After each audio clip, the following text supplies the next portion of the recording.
Program Maluku Antanusa edisi hari ini menjumpai Anda bersama saya Henry Nanlohi. Sejumlah berita telah dihimpun tim redaksi untuk Anda simak, namun sebelumnya kita ikuti cuplikan berita utama.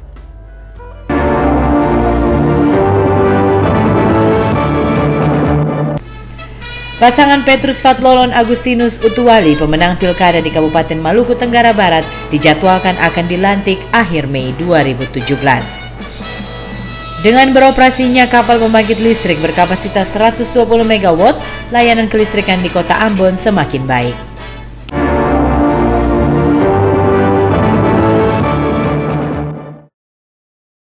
Demikian tadi cuplikan berita utama Maluku Antanusa, kini kita ikuti berita selengkapnya.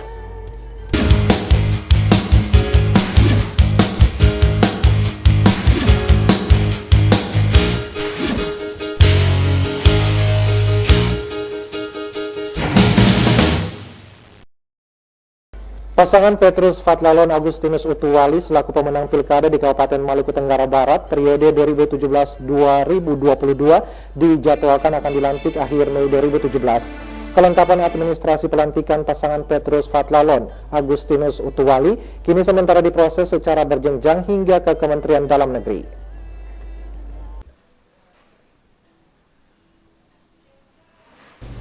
Setelah dinyatakan menang dalam sengketa pilkada di Mahkamah Konstitusi, pasangan Petrus Fatlolon Agustinus Utuwali telah ditetapkan oleh DPRD Maluku Tenggara Barat selaku pemenang pilkada setempat periode 2017-2022. Atas dasar itu, pasangan Petrus Fatlolon Agustinus Utuwali dijadwalkan akan dilantik akhir Mei 2017. Kelengkapan administrasi pelantikan pasangan pemenang Pilkada Maluku Tenggara Barat periode 2017-2022 ini kini sementara diproses secara berjenjang ke Kementerian Dalam Negeri. Calon Bupati terpilih Petrus Fatlolon menyatakan setelah ditetapkan oleh DPRD MTB, dirinya bersama Wakil Bupati terpilih Agustinus Utuwali telah bertemu Gubernur Maluku. Dalam pertemuan itu, Gubernur Maluku meminta secepatnya agar memproses kelengkapan administrasi pelantikan mereka. Baik itu yang merupakan kewenangan KPUD di Maluku Tenggara Barat maupun DPRD Maluku Tenggara Barat. Demikian pula di Gubernur Maluku sudah rampung semua ya, sudah tuntas dan dokumen-dokumennya telah lengkap sesuai dengan syarat yang ditentukan. Dan saat ini saya dapat informasi dari dari Karo Pemerintahan dan dari Bapak Gubernur juga bahwa pengusulan untuk pelantikan itu sudah disampaikan ke Menteri Dalam Negeri. Kita tinggal menunggu kapan tanggal waktu yang ditetapkan oleh Bapak Gubernur dan Menteri Dalam Negeri untuk pelantikan. Kami prinsipnya menunggu dan menyesuaikan dengan tanggal pelantikan yang ditetapkan oleh Bapak Gubernur dan Menteri Dalam Negeri. Saya ketika nanti dilantik sebagai Bupati wajib untuk berkoordinasi terus dengan Bapak Gubernur selaku wakil pemerintah pusat di provinsi. Dan tentu semua program yang akan kita rencanakan di Kabupaten Maluku Tenggara Barat harus sejalan dengan program di Provinsi Maluku. Nah, ini tentu saya harus melakukan diskusi dan koordinasi yang kontinu dengan Bapak Gubernur selaku wakil pemerintah pusat yang ada di Provinsi Maluku. Sebagai pemenang pilkada di Kabupaten Maluku Tenggara Barat, pasangan Petrus Fatlolon Agustinus Utuwali berkomitmen melanjutkan pembangunan yang telah ada untuk mensejahterakan masyarakat. Hal ini sesuai dengan arahan Ketua Umum DPP Partai Demokrat Susilo Bambang Yudhoyono agar nantinya mereka dalam menjalankan roda pemerintahan dan roda pembangunan senantiasa sejalan dengan pemerintah Provinsi Maluku dan pemerintahan Jokowi JK. Boy Nahrum Cak Tamaela melaporkan. Dengan beroperasinya kapal pembangkit listrik berkapasitas 120 MW, layanan kelistrikan di Kota Ambon semakin baik. Hal ini akan berdampak pada pengembangan unit-unit pembangkit dan jaringan, serta pembenahan layanan terhadap pelanggan.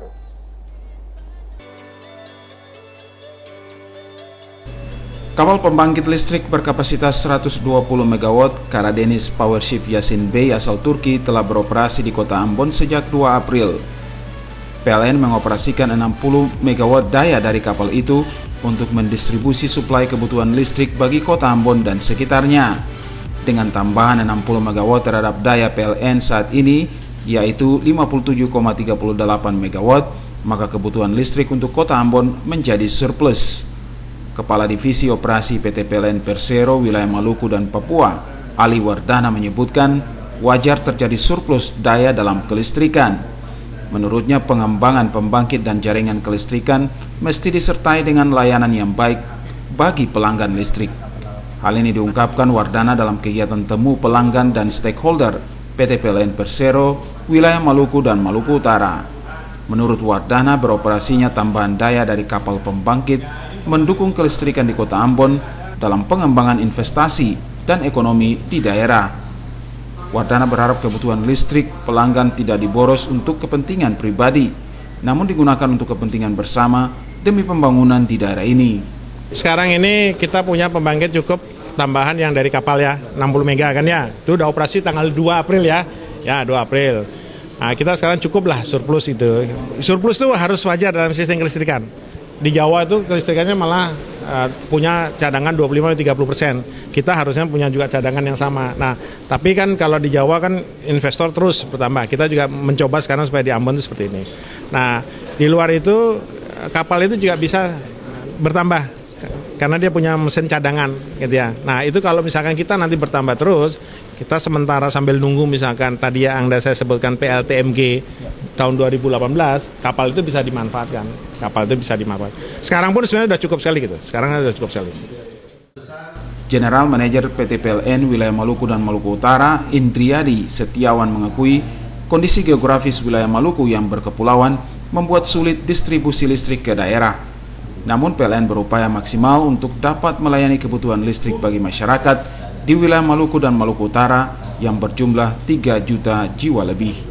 Kawasan timur Indonesia terutama Maluku dan Papua menjadi perhatian pemerintah pusat dalam pembangunan. Melki Latusau, Sarlas Pelaman melaporkan. Hari Buruh Internasional atau May Day yang setiap tanggal 1 Mei diperingati merupakan momen meningkatkan kesejahteraan para pekerja.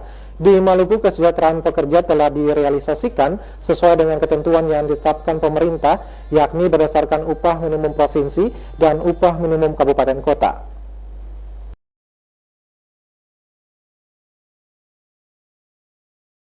Dalam menyambut Hari Buruh Internasional atau May Day, tanggal 1 Mei mendatang, Dinas Naker Trans Maluku bersama Serikat Pekerja dan Asosiasi Pekerja yang ada di daerah ini akan menggelar berbagai kegiatan yang puncaknya dilaksanakan pada tanggal 3 Mei 2017.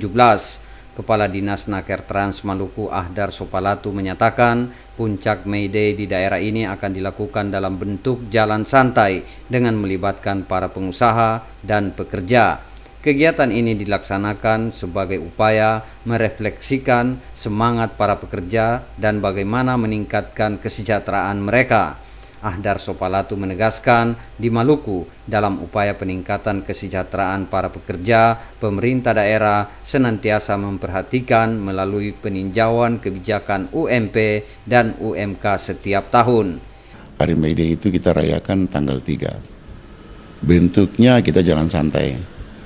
Nanti ada panitia kecil yang saya bentuk, mungkin dari BPJS Kesehatan dengan tenaga kerja ada santunan-santunan yang akan diberikan. Ini waktunya nanti kita akan laksanakan pada tanggal 3. Dan saya anjurkan kepada semua perusahaan supaya pada tanggal 1 itu semua karyawan harus diliburkan. Ya, nanti ada surat kita, ada edaran, tapi keputusan kita seperti itu karena hari libur ini dihargai oleh negara libur. Berarti tenaga kerja juga harus libur. Kalau ada perusahaan yang melaksanakan tenaga kerja pada hari libur itu, kalau kita ada ketahuan, kita akan panggil untuk memberikan pembinaan. Ya mungkin ada perusahaan-perusahaan yang memang tidak bisa diliburkan, tapi kan dia bagi seat, ya supaya kalau bisa dilaksanakan hari libur dengan baik. Dan nanti tanggal 3 itu kita jalan santai, sambut 1 Mei Day itu kita jalan santai. Dari kesejahteraan itu yang pertama kan tentang upah mereka. Keputusan gubernur tentang UMP itu tahun 2017 itu 1.925.000. Itu hasil KL. Jadi upah itu tidak ditentukan oleh Dinas Tenaga Kerja lewat Dewan Pengupahan. Itu hasilnya seperti itu. Maka saya anjurkan kepada perusahaan-perusahaan jangan bayar UMP itu di bawah harga penetapan gubernur. Itu masalah. Kemudian di UMK per kota itu kalau tidak salah itu 2.200.000. Artinya UMP itu penetapan UMK harus di atas UMP. Dinas Naker Trans, Dewan Pengupahan Maluku bersama serikat pekerja dan stakeholder lainnya senantiasa berkoordinasi dalam upaya meningkatkan kesejahteraan para pekerja. Boy Nahrum Edmond Tupan melaporkan. 3 kabupaten di Maluku yaitu Kabupaten Kepulauan Aru, Maluku Tenggara Barat, dan Maluku Barat Daya tidak dilalui koneksi kabel laut serat fiber optik. General Manager Wilayah Telekomunikasi Maluku Ihwan Muhammadiyah mengakui layanan telekomunikasi di daerah-daerah itu sementara menggunakan satelit.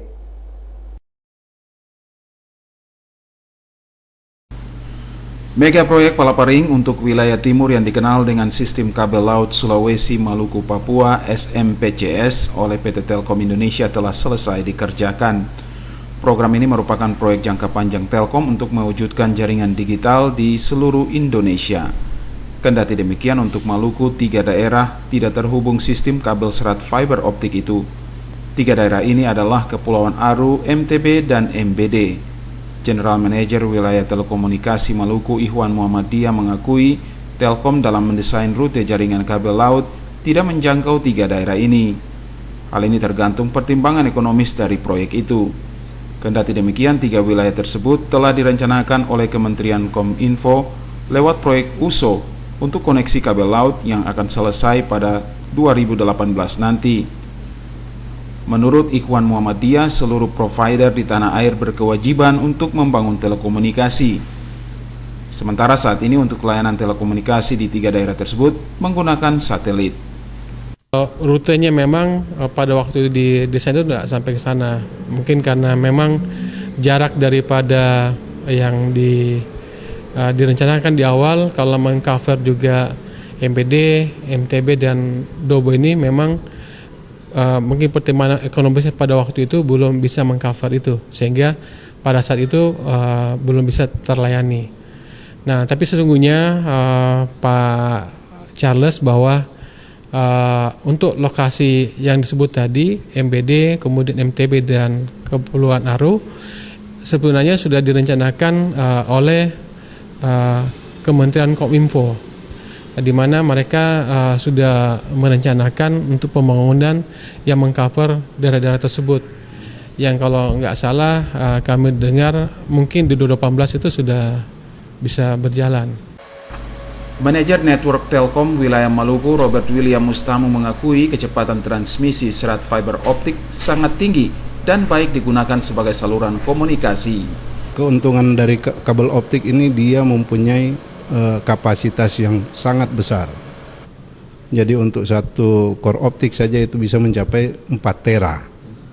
Kalau kita bandingkan dengan satelit yang sebelumnya dipakai di Maluku ini, itu satu transponder cuma sekitar 40 mega saja.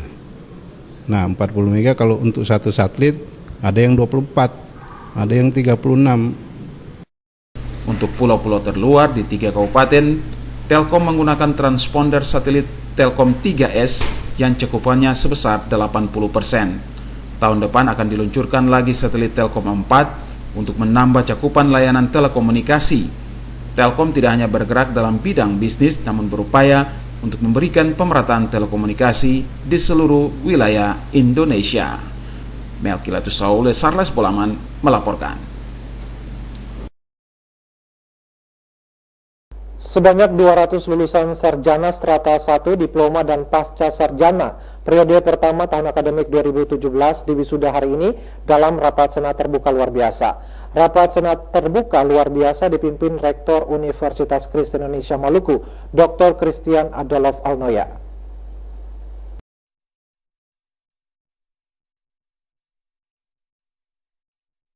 Pada periode pertama tahun akademik 2017, Universitas Kristen Indonesia Maluku kembali mewisuda 200 lulusan strata 1 diploma dan pasca sarjana.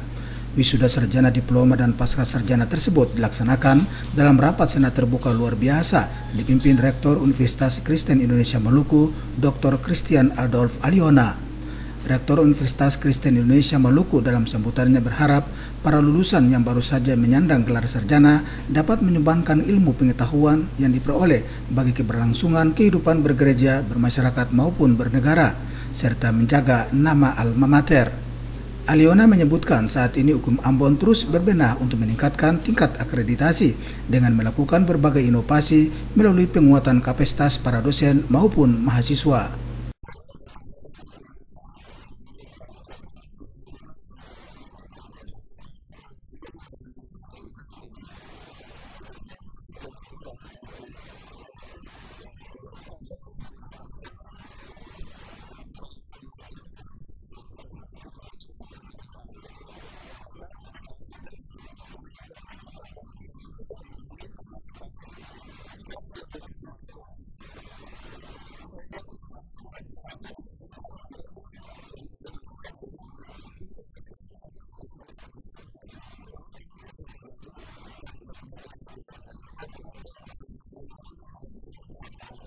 Gubernur Maluku dalam amanatnya yang disampaikan melalui staf ahli bidang ekonomi dan keuangan, Poli Kaihatu, menyampaikan apresiasi dan dorongan bagi lembaga perguruan tinggi UKM Ambon dengan berbagai terobosan dan kerjasama yang dibangun bersama mitra terkait untuk mengembangkan lembaga perguruan tinggi UKM Ambon ke arah yang lebih baik.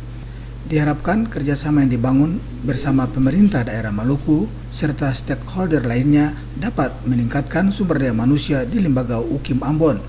Dalam wisuda tersebut diberikan penghargaan bagi 5 lulusan terbaik dengan predikat memuaskan dengan nilai rata-rata di atas 3,90. Abu Sawawa, Unga melaporkan. Akademisi dari sejumlah perguruan tinggi menilai politisasi agama secara ekstrim dapat merusak relasi kebangsaan. Mencermati kondisi itu, Sekolah Tinggi Agama Kristen Protestan Negeri Ambon menggelar seminar nasional tentang representasi agama dan politik di ruang publik.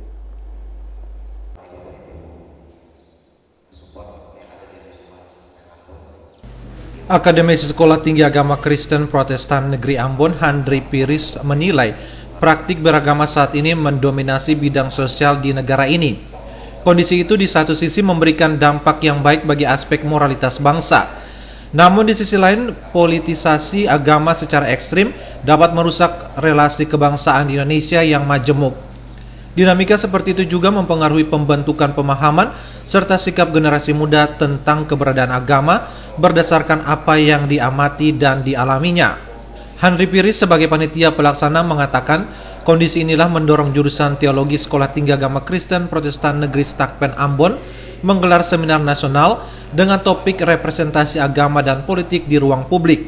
Manfaat yang dapat diambil melalui seminar ini yakni ketersediaan kajian awal yang dapat ditindaklanjuti dengan penelitian serta publikasi tentang keberadaan agama dan politik di ruang publik. Seminar ini juga dianggap strategis guna membangun pemahaman dan kesadaran beragama dalam konteks masyarakat yang majemuk. Politik dan agama dua sisi yang tidak bisa dipisahkan. Persoalannya adalah politisasi agama itu yang mungkin jadi problem karena memang dalam berpolitik itu nilai-nilai agama itu muncul. Tetapi politisasi agama itu kan untuk upaya untuk mencapai tujuan. Nah, tujuan ini yang jadi persoalan. Tujuan kalau untuk membangun bangsa secara komprehensif dan baik itu tidak masalah. Tapi kalau tujuan membangun tujuan berpolitik dengan mengkomodifikasi atau agama dijadikan sebagai itu jadi soal. Karena nilai-nilai agama akan tergerus oleh kepentingan pragmatis, segregasi dari kelompok-kelompok masing-masing. Ketua Stakpen Ambon, Dr. Agustina CHK Kiai, saat membuka seminar tersebut berharap melalui pemaparan narasumber yang kompeten, peserta mendapatkan pemahaman tentang pentingnya melestarikan keberagaman di Indonesia. Seminar ini menghadirkan sejumlah narasumber, diantaranya Wakil Dekan 3 Jurusan Teologi UKDW Yogyakarta, Dr. Wahyu Nugroho, Rektor IAIN Manado, Dr. Rukmina Gonibala, mantan Ketua Sinode GPM Pendeta John Hulesin, Rektor IAIN Ambon, Dr. Hasbullah Toisuta, Direktur Pasca Sarjana Stakpen Ambon, Dr. Yance Rumahuru. Sementara peserta terdiri dari akademisi, tokoh agama, dan perwakilan organisasi berbasis agama. Otis Kotadini dan Hamja Tomia melaporkan. Ratusan warga Negeri 5 Ureng dan Asilulu Kecamatan Lehitu Kabupaten Maluku Tengah mendapat pelayanan kesehatan gratis oleh dokter spesialis yang didatangkan oleh Stikes Maluku Husada. Pengobatan gratis itu disambut antusias warga setempat.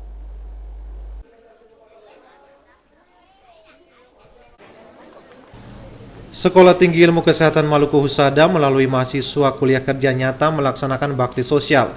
Pengobatan gratis massal berlangsung di 3 negeri, masing-masing Negeri 5, Ureng, dan Asilulu di Kecamatan Lehitu, Kabupaten Maluku Tengah. Pengobatan gratis itu berlangsung Sabtu pagi.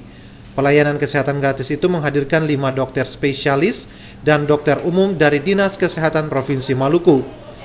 Pembina Yayasan Stikes Maluku Husada, Hamdan Tuni, mengatakan pengobatan gratis itu merupakan upaya untuk memberikan pelayanan kesehatan kepada warga yang mengalami gangguan kesehatan. Tuni menyatakan pelayanan kesehatan meliputi pemeriksaan gula darah, kolesterol, dan pemeriksaan kehamilan. Tuni berharap melalui pelayanan kesehatan gratis mampu mengobati penyakit yang mereka derita. Ya, kalau dari yayasan ya, pada prinsipnya yayasan mendukung, memfasilitasi program-program yang dicantumkan oleh Stikes pihak pengelola, karena pihak yayasan melihat bagaimana kondisi lapangan dan mendukung pihak pemerintah daerah untuk menyelesaikan masalah kesehatan masyarakat itu yang dari pihak yayasan sangat mendukung dan menyediakan apa yang dibutuhkan oleh pihak penyelenggara, yaitu Stikes Maluku Husada. Sekretaris Dinas Kesehatan Provinsi Maluku, Adonia Rerung, mengapresiasi pengobatan massal Stikes Maluku Husada. Rerung menyatakan melalui pelayanan kesehatan mampu menciptakan masyarakat yang sehat dan bebas dari berbagai penyakit, utamanya penyakit menular. Rerung berharap Stikes Maluku Husada tidak hanya melakukan pelayanan kesehatan gratis di Kecamatan Lehitu, melainkan di seluruh wilayah di Maluku. Sangat mengapresiasi kegiatan ini, karena Pak Gubernur pun juga sangat peduli terhadap kesehatan masyarakat. Dalam satu programnya memang kepedulian terhadap kesehatan, dan bahkan dari Dinas Kesehatan turut membantu kegiatan ini, dan bukti kepedulian Pak Gubernur adalah mengutus saya ke sini sekali. Pak Gubernur memang niat sekali, tapi kan ada pekerjaan lain sehingga beliau menugaskan saya ke sini, dan Pak Gubernur sangat mendukung kegiatan ini. Bahkan tadi pernyataannya bahwa ke depan kalau bisa dibuat lagi. Sebanyak 1.000 orang menjalani pemeriksaan kesehatan. Dalam pemeriksaan itu, sebagian besar mereka mengalami darah tinggi, kolesterol, dan asam urat. Selain mendapat pengobatan gratis, mereka juga mendapat pengarahan tentang pencegahan penyakit dari tim dokter. Pengobatan gratis oleh Stikes Maluku Husada merupakan salah satu program dalam membantu warga dari berbagai penyakit. Antusias warga sangat tinggi untuk melakukan pengobatan gratis tersebut. Panile Tahid melaporkan. Fatayat Nadatul Ulama Provinsi Maluku memperingati Isra Miraj 1438 Hijriah bersama narapidana di Lapas Perempuan Ambon. Pada peringatan Isra Miraj tersebut, pengurus Fatayat NU memberikan bingkisan kepada narapidana. Kepala Divisi Pemasyarakatan Kementerian Pengurus Fatayat Nadatul Ulama Maluku menunjukkan sikap Islam yang rahmatan lil alamin. Hal itu ditunjukkan dengan melakukan silaturahmi bersama penghuni Lembaga Pemasyarakatan Perempuan di Negeri Lama Ambon. Fungsionaris Fatayat Nadatul Ulama Maluku, Ida Rurubesi, mengatakan silaturahmi ini dalam rangka peringati HUT Fatayat NU sekaligus memperingati Isra Miraj bersama penghuni lapas perempuan. Peringatan Isra Miraj dengan tema memperteguh Islam Nusantara melalui penguatan organisasi perempuan. Tema ini menyemangati pengurus Fatayat NU melakukan penguatan kapasitas perempuan Maluku melalui program pemberdayaan. Program ini juga akan dilakukan pengurus Fatayat NU yang tersebar di 11 kabupaten kota di Maluku. Kepala Divisi Pemasyarakatan Kantor Wilayah Kementerian Hukum dan HAM Maluku, Pujo Haryanto menyambut baik kegiatan Patayat NU di Lapas Perempuan Ambon. Pujo Haryanto mengemukakan pembinaan bagi narapidana anak dan perempuan bukan hanya tanggung jawab petugas lapas, namun keluarga dan masyarakat juga ikut andil dalam melakukan pembinaan. Pujo Haryanto minta Patayat NU bisa menerima narapidana perempuan maupun anak jika mereka telah bebas dan kembali ke masyarakat. Ustadz Ma'ruf Maulati saat menyampaikan hikmah menjelaskan peristiwa yang dialami Nabi Muhammad SAW dalam Isra Miraj karena kehendak Allah. Nabi Muhammad SAW diperjalankan oleh Allah Subhanahu wa Ta'ala dari Masjidil Haram ke Masjidil Aqsa. Ustadz mengatakan selama melakukan Isra Miraj, Nabi Muhammad SAW melaksanakan sholat sunat dan melihat tanda-tanda kebesaran Allah setelah ditunjukkan malaikat Jibril. Ustadz mengemukakan hasil dari Isra Miraj itu, Allah memerintahkan Nabi Muhammad SAW melaksanakan sholat 5 waktu. Olehnya itu, sebagai pengikut ajaran Rasulullah, diwajibkan untuk melaksanakan sholat 5 waktu. Pada peringatan Isra Miraj ini, pengurus Patayat NU Maluku memberikan bingkisan kepada narapidana di lapas perempuan sebagai bentuk kepedulian kepada mereka. Hamjatumia dan Junaidi Asril melaporkan.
Kami siap. Kami siap. Kami siap. Kami siap. Kami siap. Kami siap. Melalui momentum HUT ke-24 TVRI Maluku, kami tingkatkan pelayanan kepada masyarakat Maluku dengan meningkatkan penyiaran melalui saluran digital 8-10 jam per hari. Siaran digital merupakan pengembangan dari siaran live streaming yang sudah dilakukan sejak Oktober 2016 yang lalu. Live streaming merupakan solusi terbaik untuk memberikan pelayanan kepada masyarakat Maluku yang berada di belahan dunia manapun. Karena dengan kemajuan teknologi informasi sekarang memungkinkan dunia dalam genggaman.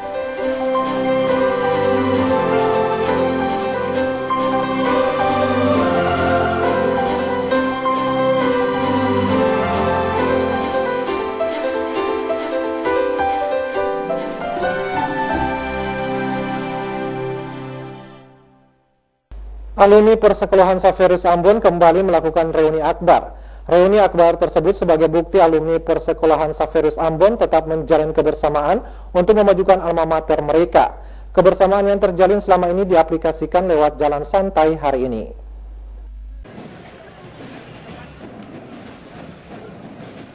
Peserta jalan santai alumni Persekolahan Saferus start dari Lapangan Merdeka Ambon melintasi Jalan Slamet Riyadi dan Jalan Patimura. Jalan santai itu dalam rangka reuni akbar alumni Persekolahan Saferus. Hadir dalam reuni akbar Ketua Umum Alumni Persekolahan Saferus Nono Sampono yang kini menjabat sebagai Wakil Ketua DPD RI dan Wali Kota Ambon terpilih Richard Lohanepesi. Ketua Yayasan Saferus Pastor Agus mengatakan alumni Persekolahan Saferus telah memberikan perhatian kepada alma mater mereka. kontribusi mereka untuk meningkatkan mutu lulusan persekolahan Saperius melalui bantuan sejumlah unit komputer dan ruang belajar. Bantuan alumni sangat membantu proses belajar mengajar di persekolahan Saperius. Dengan bantuan itu, tahun ini pemerintah mempercayakan SMA dan SMP Saperius Ambon melakukan ujian nasional berbasis komputer. Ketua Umum Alumni Persekolahan Saperius Ambon, Nono Sampono, mengatakan di lembaga ini banyak anak Maluku dididik dengan berbagai ilmu. Selain ilmu pengetahuan, siswa juga dididik dengan pendidikan budi pekerti. Siswa Saperius juga mengenal kasih sayang, saling menghormati sehingga toleransi antar umat beragama terjalin dengan baik. Dengan modal ilmu pengetahuan yang didukung dengan budi pekerti yang baik, sehingga banyak alumni Saperius yang sukses. Alumni Saperius kini tersebar di berbagai instansi pemerintah, swasta maupun wirausaha sukses di seluruh Indonesia. Meskipun telah sukses, namun alumni merasa bertanggung jawab untuk mendukung peningkatan mutu pendidikan di lembaga itu. Kita tahu sekolah ini juga bukan sekolah pemerintah atau sekolah negeri, ini sekolah swasta, secara mandiri harus mengelola. Ya, memerlukan uluran tangan dari kita semua, apalagi alumni. Saya kira itu yang paling penting. Sebagai alumni persekolahan Saperius, Risat Lohana Pesi mengatakan alumni memiliki potensi besar untuk membangun alma mater. Potensi itu akan bermanfaat bila pengurus alumni mengelolanya dengan baik. Melalui alumni, lembaga persekolahan mendapatkan akses untuk meningkatkan mutu pendidikan. Karenanya, sebagai alumni dirinya merasa ikut bertanggung jawab memajukan persekolahan Saperius. Uskup Amboina Monsinyur Petrus Canisius Mendagi mengapresiasi alumni persekolahan Saperius karena meskipun telah jauh di tanah orang, namun masih ingat lembaga itu. Menurutnya, sikap alumni persekolahan Saperius itu menunjukkan mereka memiliki budi pekerti yang baik. Jumlah kendaraan di Kota Ambon tidak sebanding dengan ketersediaan ruas jalan raya. Akibatnya kemacetan terjadi di sejumlah ruas jalan.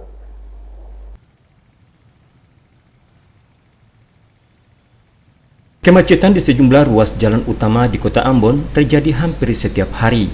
Salah satunya di Batu Merah. Kepala Bidang Perhubungan Darat Dinas Perhubungan Provinsi Maluku, Iqbal Latukunsina, mengatakan kemacetan terjadi di Kota Ambon karena jumlah kendaraan tidak sebanding dengan ketersediaan ruas jalan. Fakta itu sesuai hasil survei Sarjana Transportasi Indonesia tahun 2015. Dari Sarjana Transportasi yang mengadakan survei pada tahun 2015 yang lalu, sebenarnya sudah oper kendaraan. Oper kendaraan ini apa? Tidak dengan serta-merta kita perhitungkan bahwa arus mobil-mobil umum yang masuk ke luar kota maupun dari luar kota masuk. Tapi ada juga kendaraan-kendaraan yang berupa kendaraan roda 2. Volumenya itu sangat luar biasa sekali. Melihat padatnya kendaraan yang masuk ke luar Kota Ambon, Dinas Perhubungan Provinsi Maluku mengambil kebijakan menghentikan sementara pengurusan izin trayek baru angkutan kota dalam provinsi. Latukunsina mengemukakan izin AKDP yang masih dibuka hanyalah bagi trayek Ambon Tehoru Maluku Tengah. Hal ini dikarenakan sarana transportasi menuju Kecamatan Tehoru dinilai masih sangat kurang. Hamjatumia melaporkan.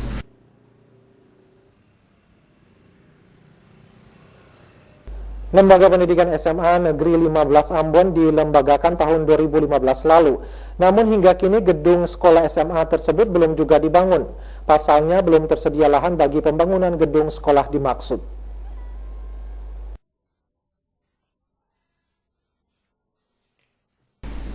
Gedung sekolah Lembaga Pendidikan SMA Negeri 15 Ambon hingga kini belum dibangun. Sekolah yang dilembagakan pemerintah Kota Ambon itu hingga kini masih menumpang di SMA Negeri 13 Ambon. Padahal tahun depan siswa sekolah itu akan mengikuti ujian nasional. Pejabat Kepala Sekolah SMA Negeri 15 Ambon, Hasan Divinubun, mengatakan pembangunan gedung sekolah SMA Negeri 15 Ambon terkendala karena belum tersedianya lahan bagi pembangunan gedung sekolah dimaksud. Divinubun mengakui dirinya telah melakukan koordinasi dengan Kepala Dinas Pendidikan Provinsi Maluku terkait dengan pembangunan gedung sekolah dimaksud. Namun koordinasi yang dilakukan belum rampung. Kepala Dinas Pendidikan Provinsi Maluku jatuh sakit. Akibatnya hingga kini koordinasi yang dibangun untuk pembangunan gedung sekolah dimaksud hingga kini masih mandek.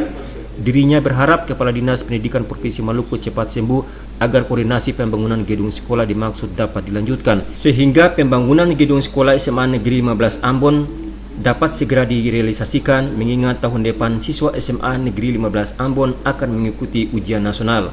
Selain itu, tahun ini juga sekolah dimaksud akan menerima calon siswa baru tahun akademik 2017-2018. Ya, memang kalau hitungannya memang 2018 itu sudah harus ujian, pelaksanaan ujian. Akan tetapi yang menjadi dasar itu adalah gedungnya itu tadi.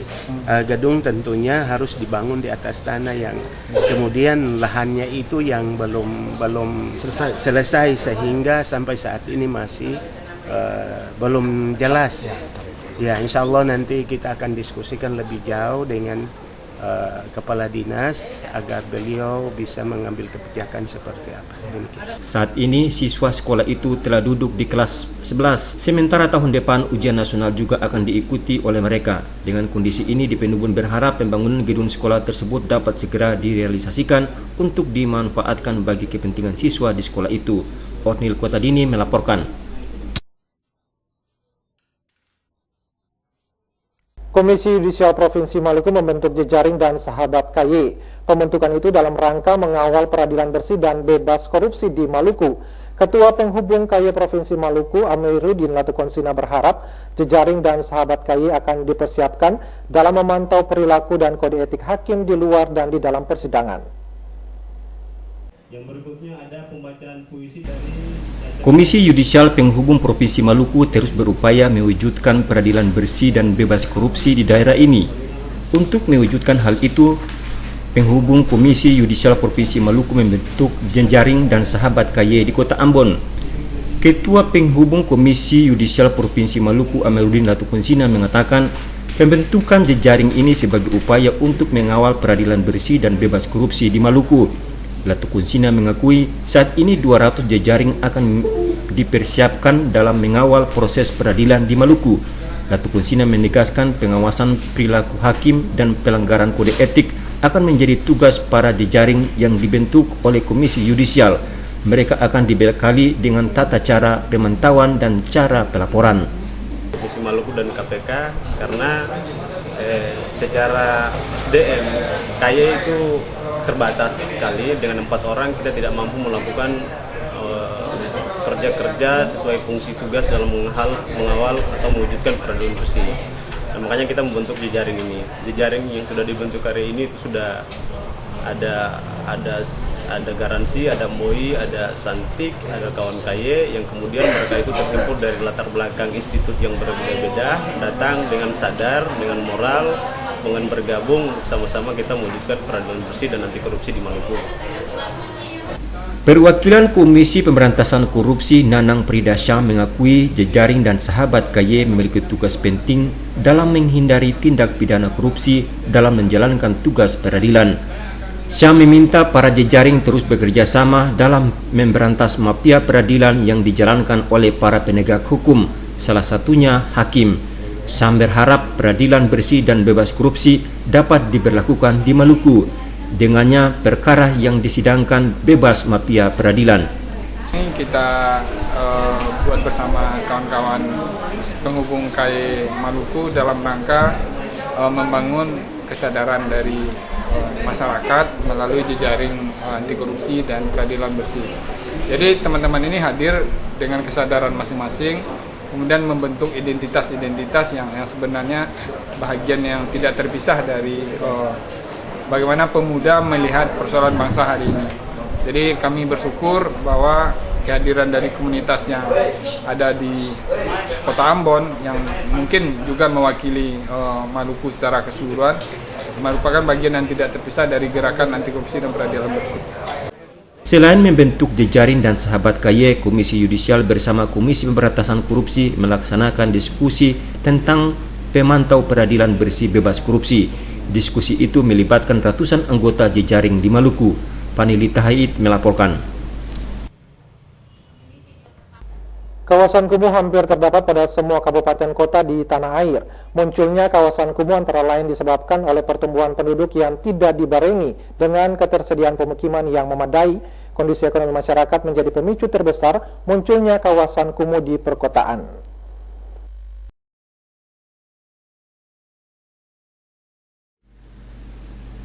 Kota Ambon sebagai ibu negeri Provinsi Maluku tidak luput dari kawasan kumuh. Fakta justru mencengangkan, meski menyandang sebagai ibu kota provinsi, namun kota Ambon memiliki kawasan kumuh terbesar di Maluku. Terdapat 15 kawasan kumuh di kota Ambon. Kawasan kumuh di kota Ambon dan daerah lainnya di Maluku umumnya terdapat di tepi pantai dan daerah aliran sungai. Kedua kawasan itu sangat rentan terhadap suasana pemukiman yang tidak layak huni. Masyarakat dari berbagai golongan dengan tingkat ekonomi yang bervariasi umumnya mencari tepi pantai ataupun daerah aliran sungai untuk mendirikan bangunan sebagai tempat berteduh.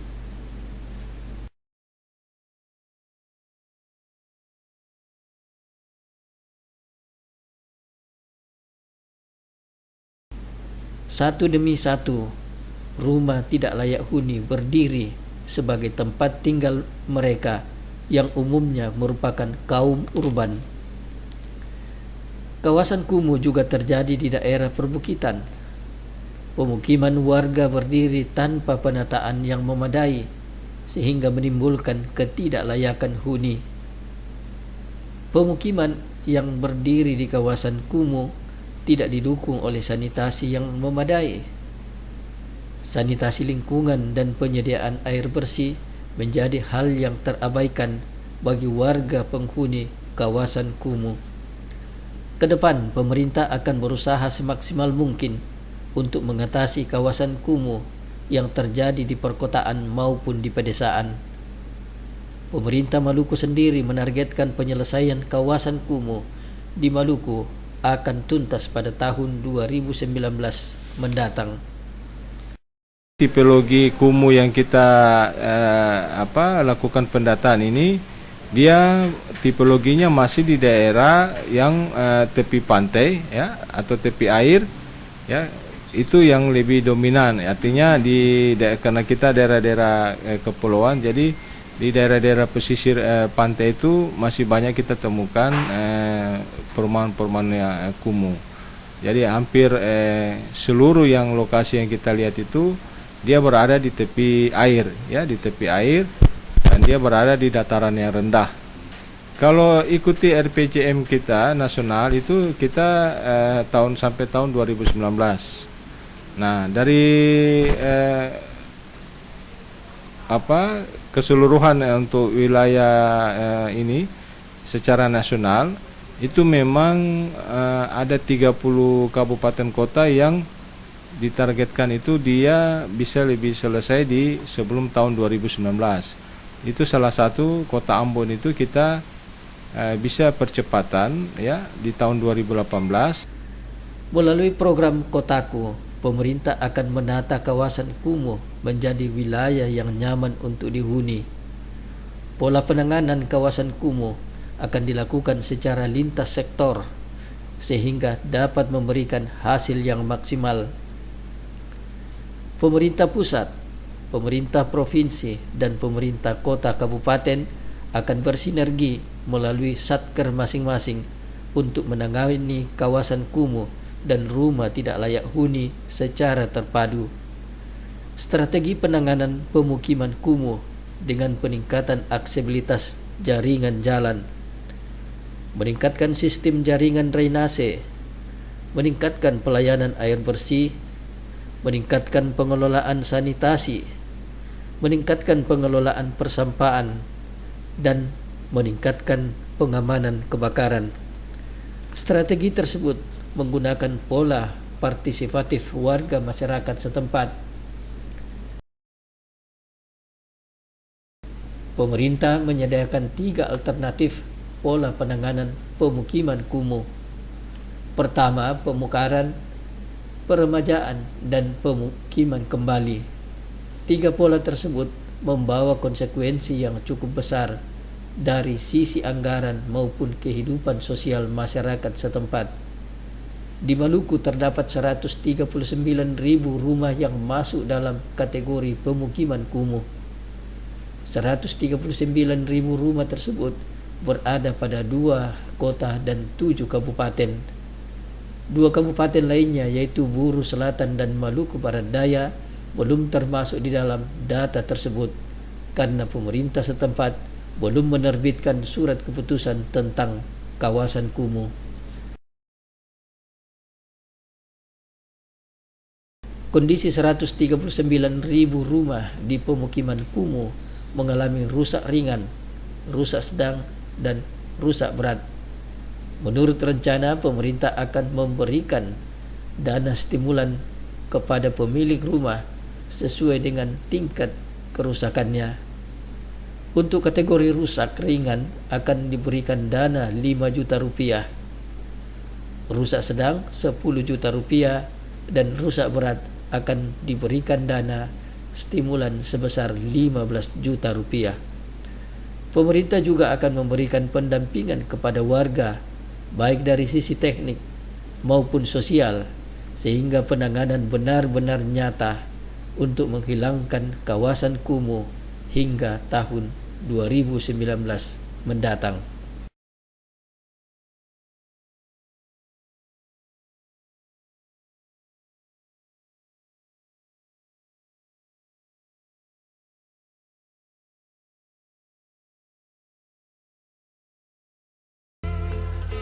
Dinas Kependudukan dan Pencatatan Sipil Kota Ambon menerima 10.000 lembar belangko kartu tanda penduduk elektronik dari Kementerian Dalam Negeri.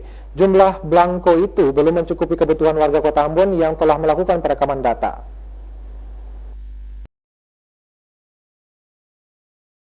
Dinas Catatan Sipil Kota Ambon telah menerima belangko KTP elektronik dari Kementerian Dalam Negeri. Pelaksana tugas Kepala Dinas Kependudukan dan Catatan Sipil Kota Ambon, Seli Haurisa, mengatakan belangko KTP elektronik yang diterima itu belum mencukupi jumlah warga Kota Ambon yang telah melakukan perekaman data. Saat ini 46.000 warga Kota Ambon sebagai wajib KTP telah melakukan perekaman data diri di kantor kecamatan. Menurut Haurisa, dengan adanya belangko KTP elektronik itu, Dinas Catatan Sipil akan mencetak KTP pada tanggal 26 April. Keterlambatan pencetakan KTP itu disebabkan sistem pencetakan mengalami perubahan, sehingga perlu penyesuaian. Pencetakan KTP diprioritaskan bagi mereka yang akan melamar kerja ataupun untuk memenuhi persyaratan pengurusan BPJS. Kalau mau bilang kita melayani secara full yang belum mendapat KTP semua itu memang tidak akan mampu untuk mencapai karena yang belum punya KTP yang sudah rekam itu sekitar 46.000. Kita baru mendapat 10.000. Dan untuk itu kami ambil keputusan bahwa kita lebih memprioritaskan untuk anak-anak yang U17 yang lulus sekolah yang mau melanjutkan keluar daerah atau mencari pekerjaan atau keperluan yang sangat mendesak misalnya untuk haji, untuk urusan askes kesehatan atau anggota masyarakat yang memang sangat perlu yang datang langsung di sini tanpa perwakilan. Sejak tahun lalu, Dinas Kependudukan dan Pencatatan Sipil Kota Ambon mengalami kehabisan belangko KTP elektronik. Untuk mengatasi hal itu, Dinas Kependudukan dan Pencatatan Sipil mengeluarkan surat keterangan pengganti KTP elektronik atau SUKET. Surat keterangan itu berfungsi layaknya KTP dan berlaku selama 6 bulan. Hamzah Tomia melaporkan. 3.500-an pegawai honorer di Kabupaten Maluku Tenggara dirumahkan. Mereka adalah pegawai honorer yang diterima pada tahun 2016 lalu. Pemerintah Kabupaten Maluku Tenggara akan melakukan seleksi terhadap para tenaga honorer tersebut sesuai kebutuhan daerah.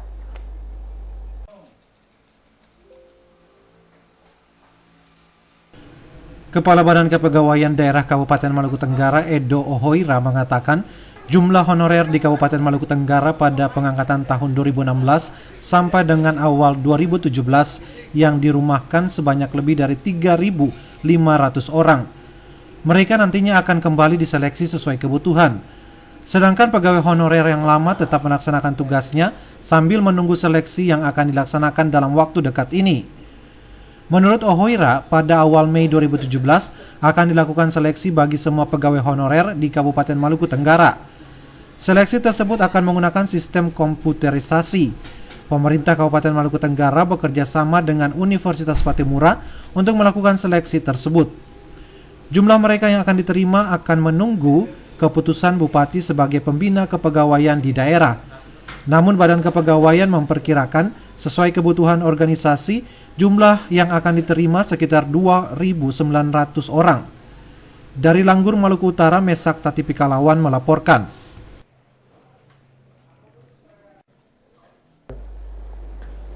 Menteri Koperasi telah membubarkan 90 koperasi di Kota Ambon. Pasca pembubaran, koperasi-koperasi itu diberikan waktu 6 bulan untuk mengajukan keberatan.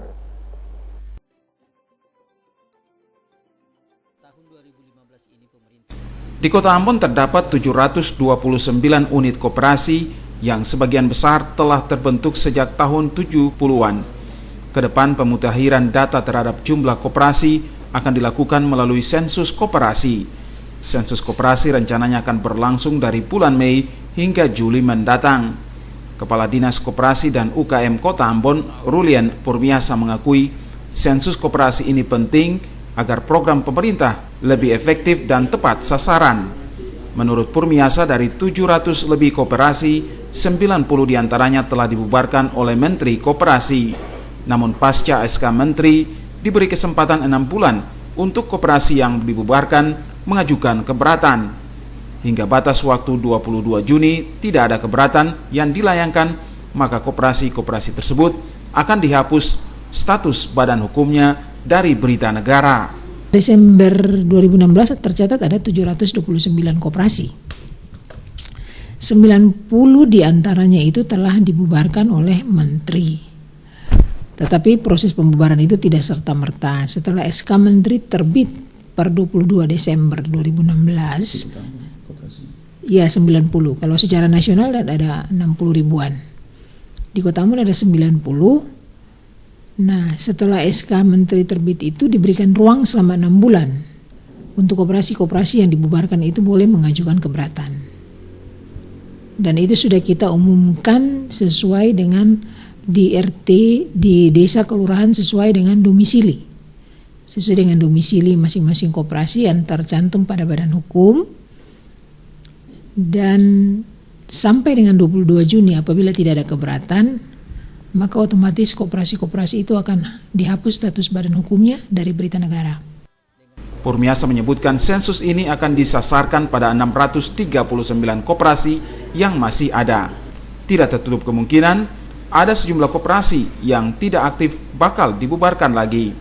Hal ini sesuai pernyataan Menteri Koperasi bahwa tidak perlu banyak koperasi namun berkualitas. Dengan demikian pembentukan program pemberdayaan SDM dan pendanaan koperasi akan lebih tepat sasaran. Melkilatus Saule, Sarles Bolaman melaporkan.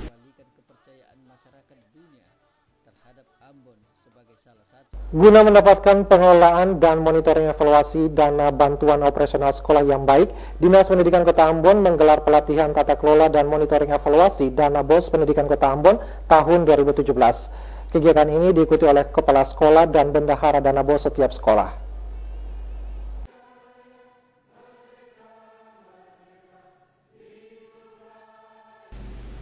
Kasus penyalahgunaan dana bantuan operasional sekolah terjadi di sejumlah sekolah di Maluku. Akibatnya banyak kepala sekolah maupun bendahara BOS harus berurusan dengan pihak berwajib. Bukan itu saja, beberapa dari mereka harus masuk penjara.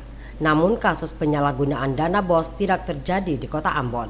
Hal ini disebabkan kepala sekolah maupun bendahara BOS memahami penggunaan dana tersebut serta pertanggungjawabannya. Kendati begitu, ada 3 sekolah yang hingga hari ini belum memasukkan laporan penggunaan dana BOS tahun lalu akibat kendala administrasi. Hal itu disampaikan Kepala Dinas Pendidikan Kota Ambon, Beni Kainama, ketika membuka pelatihan tata kelola dan monef BOS Pendidikan Kota Ambon tahun 2017. Menurut Kainama, penggunaan dana BOS harus dilakukan secara transparan. Hal ini dimaksudkan agar penggunaan dana itu dapat diketahui umum. Selain pelaporan kepada Dinas Pendidikan Kabupaten Kota masing-masing, laporan itu juga diminta BPK. Olehnya itu, Kainama meminta para kepala sekolah maupun bendahara BOS agar selalu membangun koordinasi ketika membuat laporan penggunaan dana dimaksud. Ini kan dia dari pusat lewat provinsi langsung ke sekolah. Lalu di dalam Juknis itu sekolah hanya mengirim K7 ya, secara online. Nah sekarang BPK minta dalam laporan operasional harus direkap di dinas. Lalu kita kumpulkan, ini sudah tahun kedua. Jadi pada hari Jumat itu saya cek, ternyata ada 30 sekolah. Dari 247 sekolah, ada 3 sekolah. Ini karena apa? Kemampuan akuntansi. Karena pembukuan itu kan harus orang akuntansi. Karena itu pada hari ini dicek tinggal 3 sekolah. 3 sekolah swasta. Ini kita komunikasikan selalu supaya mereka harus membuat buku kas. Ya. Jadi kita harus laporkan. Ya. Kalau sekolah-sekolah negeri kan mudah untuk dijangkau, tapi memang sekolah swasta ini ada kendala penguasaan akuntansi. Pelatihan tata kelola dan monef BOS Pendidikan Kota Ambon tahun 2017 itu diikuti seluruh kepala sekolah baik SD maupun SMP serta bendahara BOS masing-masing sekolah. Kegiatan itu dijadwalkan akan berlangsung selama 3 hari. Otis Kotadini melaporkan.